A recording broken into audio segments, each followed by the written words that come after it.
Hi, my name's Sydney, and today I'm going to be talking about the platform.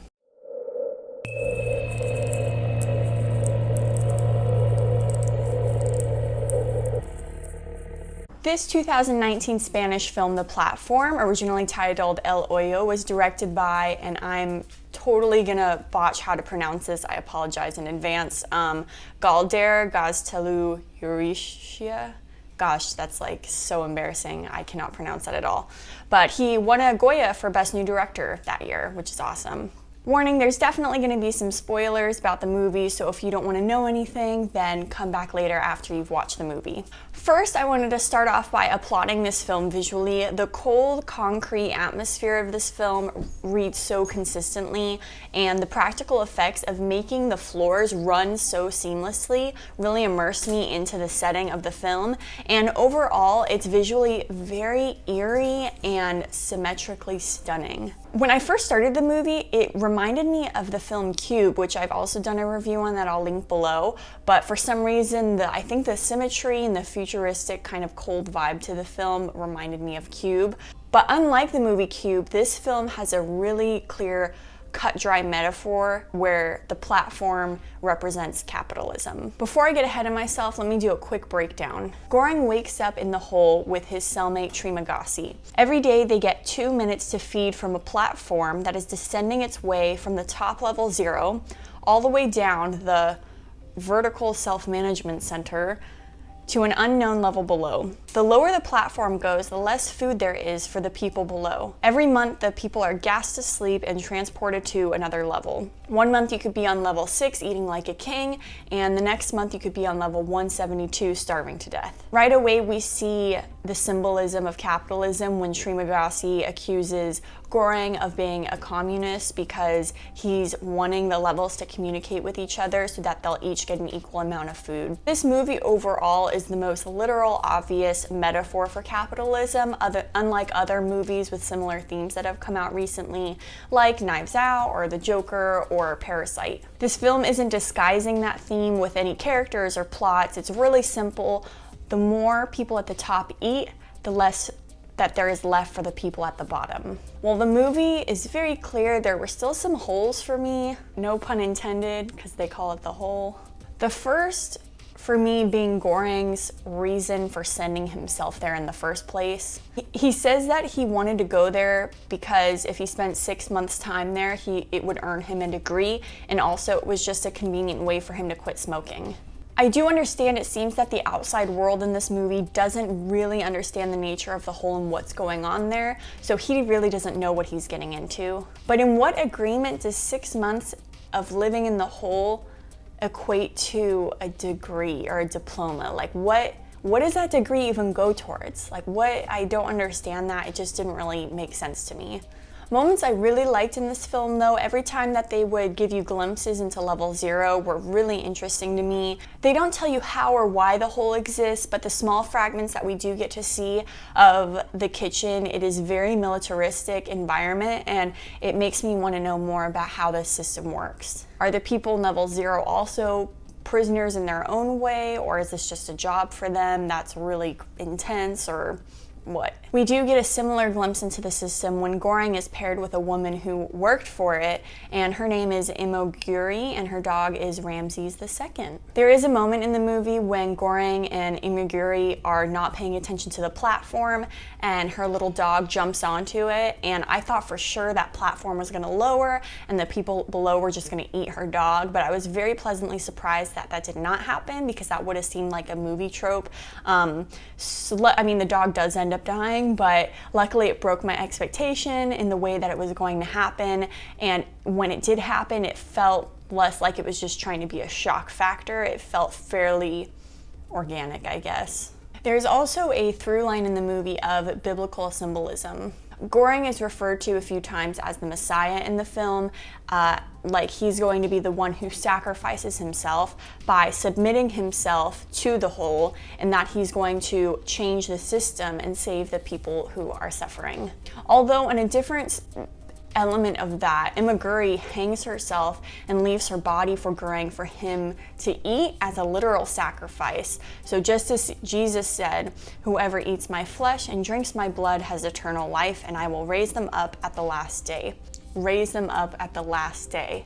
Save that for later. So in a way, she's kind of become like a Jesus for Goreng, a literal sacrifice in hopes that eating her will keep him alive. Goreng instead eats from his book Don Quixote, which he brought as his one item to bring into the whole, in which Don Quixote, the protagonist of the book, that's super classic. He is a defender of equal rights, which leads us back to that idea of capitalism versus socialism. We also meet Bharat, who at first is on this mission to escape the hole by climbing up the levels. So there is cannibalism in this film, there's a dog death, there's just really pure violence, but the most disturbing scene in this whole film is when Bharat is trying to climb from level 6 to level 5, and the super racist a-holes above him, they poop on his face. It's truly disgusting, and it's more than that, it's heartbreaking. It's really, really sad. Bharat is led by his deep faith in Jesus to team up with Goreng on a mission to ride the platform down to the very bottom level and delegate how much food each level is eating so that there will be enough for everyone. An interesting goal of the film that they have is they attempt to save the panna cotta, and they want to send it back up to the kitchen as the last remaining food as a message to the system. What exactly is that message? I'm actually not 100% confident that I could even spell that out, but it is a very powerful image. I'm sure those people at the kitchen, every day that platform comes back up, it's filled with broken glass. I'm sure there's blood on it, who knows what else, but for once to see this perfectly untouched dish, like, that is very powerful. I guess the message could just be that they cannot be broken. Like, I don't know. Goreng and Bharat finally reach the very last level, which turns out to be level 333.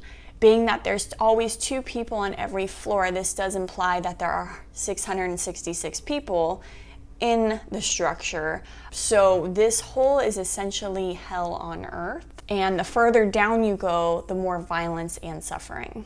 It is on this level that they find a child who is the daughter of another character that I just really didn't get into, but the importance of this child is my last big plot hole. There are not supposed to be children under the age of 16 in the vertical central system majiggy. This girl looks like she's probably 8 or something. How did she even get there in the first place? How was she allowed in? That's my question. But regardless, they see that she's hungry and they end up just feeding her the panna cotta that they've saved this whole time. They decide that she is the new message. The food is no longer the message, but this child is the message. And they will send her back up on the platform back to level 0. And then Goreng does this totally unnecessary self-sacrificial thing where he stays behind and sends her up. So if not the food, what is the message that this child represents? That the system is broken, and hopefully more people who are up above will recognize that and rise up to stop what this building stands for, because somehow it let a child into its walls, so therefore it must be imperfect maybe? But why did Goreng stay behind? Goreng only had about 1 month left until he would have been free, and sure, he would have been very traumatized and malnourished and beaten and just totally effed up in the head. But I really think it would have been way more symbolic if he would have gone up on the platform with her. If he is supposed to represent the Messiah, Jesus sacrifices himself for humankind, dies, and essentially goes to hell for humanity, and then he is risen. Keyword, he is risen. So Goreng has gone through every single floor of the hole, sacrificing himself, his mind, his body, his own hunger, in hopes that everyone else can eat. It would have been a lot more satisfying to me if he would have gone up with the girl to finish out what he started, and instead of just walking away. What does the girl represent in all of this? The only thing that I can think of is that she represents the future. Look at what this system has subjected her to. Bringing the child to light is a message saying, hey, we need to change things because the children are our future and this ain't it. Or at least that's the best thing that I could come up with as far as what that child represents for the ending. I'm not even fully convinced of that. I don't think it really cuts it to feel satisfying. So if you have any thoughts about what that child possibly represents as the message, let me know. I really did enjoy watching this movie a ton. I constantly was excited to see what was going to happen next and how the story was going to develop, but unfortunately the last 2 minutes of the movie kind of just killed it for me a little bit. And it wasn't just that the ending was ambiguous, but more so being unnecessary with Goring staying behind.